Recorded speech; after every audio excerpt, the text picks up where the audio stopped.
Hi there! Thanks for coming back. In this video, we'll be discussing the difference between spousal, common law, and conjugal sponsorship. For a spousal sponsorship, you simply need a marriage certificate. If the marriage took place in Canada, it has to be recognized by the province or the territory.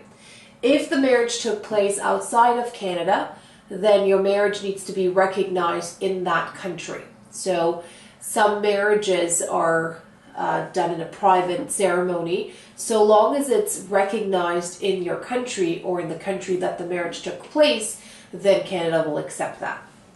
For a common law sponsorship, you would have to be living with your partner for 12 months or more in a conjugal relationship.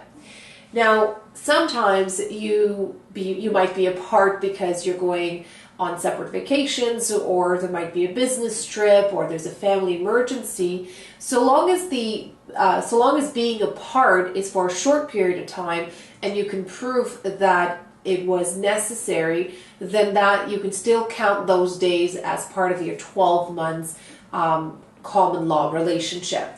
Now, if you're apart because a family emergency took place for 6, 8 months and so forth, it's reasonable to say that that will not count towards the 12 months. So if it's for a couple of days, maybe a week or two, or even a month, you can justify it, but make sure that you're reasonable and make sure that in your submission you explain the reason for being apart and for how long you guys were apart for.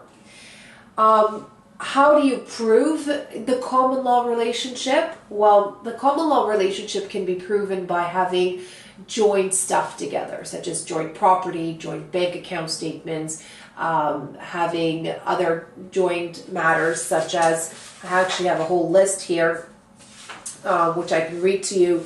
Joint bank accounts or credit cards, joint ownership of a home, joint residential leases, joint rental receipts, joint registration or payments of utilities, joint management of household expenses, joint purchases, and the other thing that I always tell my clients as well is sometimes it's not joint, but the mailing address is the same. So for example, your husband has a credit card that is being mailed to the same address, and you have a separate credit card with your name on it being mailed to the same address. And you can prove that they're both going to the same address, and therefore you guys are both living together.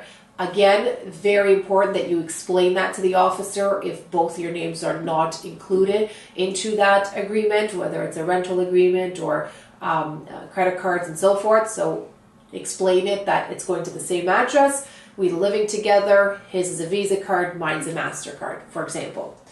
For a conjugal partnership, this is a very tricky one. A lot of clients, when they try to file their own application, they get this category wrong.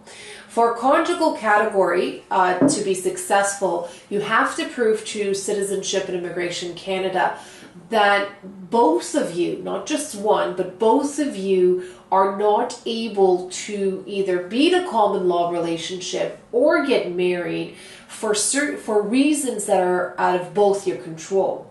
So one example, which again a lot of clients misunderstand here, it's that you can include is an immigration barrier. So a lot of times my clients file a visitor visa and the visitor visa application is refused. And then they say, okay, well, we tried and this is an immigration barrier for us to be together. And so we're going to file a conjugal relationship.